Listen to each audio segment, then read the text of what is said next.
Realizando precisamente ese encuentro que se disputó en Estados Unidos, enfrentando a la selección de Guatemala en Carson, California. Era un partido histórico porque esto significaba la primera clasificación a Copa Oro Femenina para una selección de nuestro país. Tras esa clasificación y derrotar 3-1 a Guatemala, El Salvador se ubica en el grupo C, en donde se encuentran Paraguay, Canadá y Costa Rica. El primer partido será el 22 de febrero frente a Canadá. Todos van a ser los encuentros en el Share Energy Stadium para esta fase de clasificación de grupos que va a tener esta selección femenina. Un partido interesante, y hablamos de las acciones que tuvo Brenda Serén, que anotó a los 19, al 45+1 y también por la vía de penalti. Y para Guatemala descontaba Ana Lucía Martínez, una jugadora que, como lo mencionaba el profe Emiliano, ha tenido mucho recorrido internacional y es la cara de una selección de Guatemala como legionaria. Hablando también de las expulsiones, pues a Diana Gómez, la que salió expulsada de esa acción sobre el codazo, como menciona el profe Elmer, sobre Juana Plata. Esa acción hay primero una tarjeta amarilla, hay una revisión de VAR y luego se determina que hay tarjeta roja y se va expulsada la jugadora de esta selección de Guatemala. En el primer tiempo fue una ofensiva muy interesante, sí hubo nervios de parte de ambas escuadras los primeros minutos, luego se fue acoplando para un mejor El Salvador en el sistema de juego, que fue muy interesante lo que planteaba el profesor Eric Acuña. Hubo un gol anulado también para Victoria Sánchez en el primer tiempo del encuentro, varios disparos de Fisher, también de Brenda Serén y por supuesto también remates de Daniel Fuentes, que fue una jugadora que llevó muchas situaciones de juego interesantes para El Salvador. Y en el medio campo me pareció también resaltar la figura que tuvo esta dorsal número 4 de Laili Hernández, quien da una asistencia a Brenda Serén para marcar uno de los tantos para nuestra selección. Cerrando ese recorrido que tuvo la selección, un buen paso precisamente, vencimos a Nicaragua 3-0 en condición de visitante, de local 9-1 a Martinica, 1-0 frente a Honduras de visitante, de local 5-0 a Honduras, 2-0 frente a Martinica de visitante, a Nicaragua 4-1 de local, y también se venció a Guatemala en este partido que comentamos. Son 27 goles a favor, 3 en contra y 7 partidos los que tiene sin conocer la derrota en eliminatorias, las dirigidas por el profesor Eric Acuña. Y sobre todo en el tema que hay que resaltar y siempre mencionamos en cuanto a la situación de los legionarios, Eric Acuña fue enfático en decir: aquí todas son iguales, todas son salvadoreñas y todas representan a una selección que nos está dando esta clasificación en el grupo C. Don Lisandro. Mira, fíjate que bueno, todo el mundo va a hablar de la selección femenina y de la jugadora. Yo me voy a concentrar en lo del profesor Acuña, ¿sí? ¿Verdad? Porque este es mérito de él. Sí. Si él fuera otro técnico, las que han estado en el pasado, es mentira, no se hubiera logrado y conseguido todo esto. Esto es la disciplina. Exacto. Y la convicción de lo que él necesitaba o él exigía que las jugadoras tenían que cumplir para conformar la selección. Y eso tiene que ser un ejemplo o una lección para los técnicos nacionales de la Liga Mayor. ¿Por qué no? Porque él, si algo ha tenido, es que ha sido un profesional, una exigencia más allá de sus momentos cuando algo, me acuerdo que algo tuvo con se había involucrado en algunas situaciones de que había hecho algunos comentarios, pero él se ha mantenido en esa filosofía. Yo creo que la única polémica que generó fue esas declaraciones medio feas que dio cuando se fue Diego Enrique, ¿verdad? Sí. Que me pareció fuera de onda porque él no le correspondía estar opinando sobre el director de selecciones que se está viendo, pero en cuanto a su trabajo en sí, yo creo que no hay nada que reprocharle, al contrario, es una lección que le está dando para mí a los demás técnicos nacionales de la Liga Mayor. Esa capacidad de trabajo, de disciplina, de idea, todo. Es que si en él no existiera esta selección en el formato que la estamos viendo, cómo está jugando.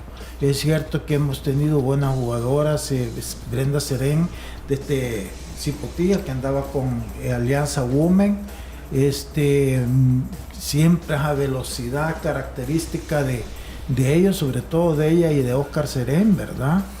pero veíamos un montón de jugadoras pasadas de peso, lentas, esto y lo otro, y bueno, él ha cambiado y ha corregido todo eso, no le fue fácil, así es que yo me voy a limitar a felicitarlo a él, porque si estamos ahí es por él, no es por una determinada jugadora, es porque él ha hecho este grupo y lo ha hecho funcionar como está funcionando. Y es producto del scouting que ha hecho también el profesor Ilika Acuña, de visualizar quiénes son las mejores jugadoras en la liga también femenina, que dio inicio, por cierto, este fin de semana. Y es producto, como dice don Lisandro, profe, de la proyección que ha tenido el profe. Es cierto, se ha involucrado en ciertas acciones, hizo borrón y cuenta nueva de esa situación y ahora se involucra totalmente en un proyecto y que va en búsqueda de llegar a más y de conseguir más clasificaciones y marcar más historia para nuestro país. Sí, es que el punto tiene que ver con eso, ¿no? Obviamente, a nosotros también le hemos comentado las situaciones que hicieron con el profe Eric, pero la estructura de selecciones femeninas, no había una estructura. Había un entrenador que trabajaba con ellas, que era gente que quería estar dentro de la federación, que sabíamos que tampoco no tenía preparación al respecto, y lo que dice el profe, ¿no? Jugadores que juegan en la liga local o en alguna, en la liga universitaria, y que realmente, obviamente, no al no ser una liga, entre comillas, profesional, no se comportaban como profesionales. Entonces, obviamente, no la disciplina para una selección nacional que quiso imponer el profesor Jubi, obviamente en muchas de las jugadoras no caía bien, porque ellas estaban jugando la selección a pesar de no haber una estructura. Y ahí fue donde empezó a tener los tiros y afloje. Y hasta que marcó las bases, ahí la selección empezó a tener un ambiente totalmente diferente, porque uno no ve chicas que están a disgusto, al contrario, están contentísimas. Sobre todo las que, digamos, dan un salto de calidad, como Brenda Serén, como la chica Mesa, como Daniel Fuentes, que esa disciplina hizo también que ellas pegaran el salto al exterior, ¿no? Hoy tenemos gente jugando en la Liga de Estados Unidos y en la Liga Mexicana, que son de las más fuertes que tenemos en el área, y eso, la competencia interna le da fuerza a la interna del equipo, y hace que las chicas que vienen detrás, ¿no? Tanto juveniles como nacionales, tengan un objetivo al cual llegar. Entonces creo que por ahí pasa todo. Hoy, obviamente, ¿no? Él toma la selección como una selección y hay que ser disciplinado, y para mí la selección es lo más importante siempre. Si nadie o la gente no se da cuenta que es lo más importante o no se comporta como que fuera lo más importante, tiene que pasar a otro plano. Y después lo del scouting es importante. Uno ve a esta chica Fisher, que obviamente uno la ve y la vería con la camisa de Estados Unidos y se da cuenta que es una gringa, ¿no? Entre comillas. Y la potencia física que ella tiene es interesante, porque lo mismo obliga a las otras chicas que tal vez no han estado bajo un régimen igual a exigirse. Siempre decimos que la competencia interna eleva el nivel global del equipo. Veíamos también en el cuerpo técnico, ¿no?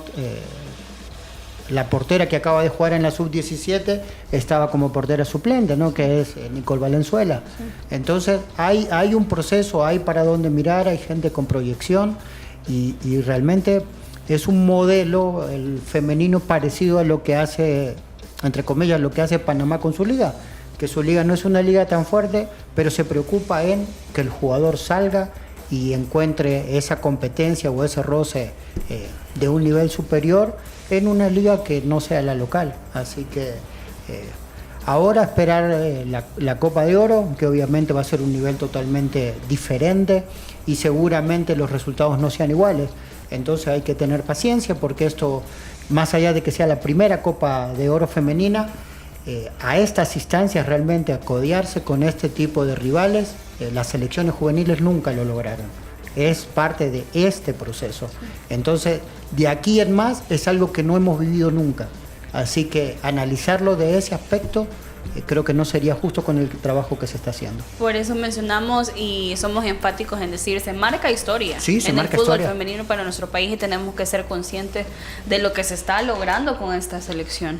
prof. Sí, dentro de eso destacar que escuchaba comentarios que la dirección deportiva de la federación a nivel de selecciones no se había involucrado o no tiene un involucramiento tal como a nivel de selección mayor y juveniles de fútbol femenino, de fútbol masculino, perdón, precisamente por el hecho de que el fútbol femenino se está haciendo una gestión a través como del aspecto que destacaba muy bien Lisandro, del entrenador Eric Acuña. A partir de eso, le está diciendo a los demás momentos, si va a venir a hacer cambios que no los necesitamos, que no es para mejora, déjennos trabajar.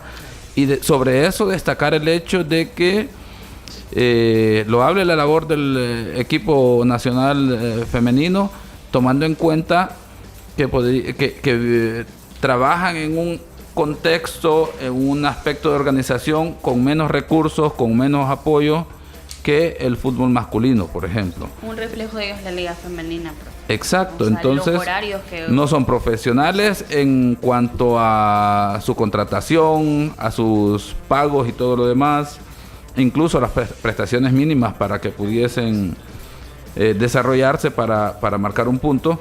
Y luego, ya dentro de lo deportivo, Emiliano decía algo, que hasta el aspecto del arbitraje había favorecido.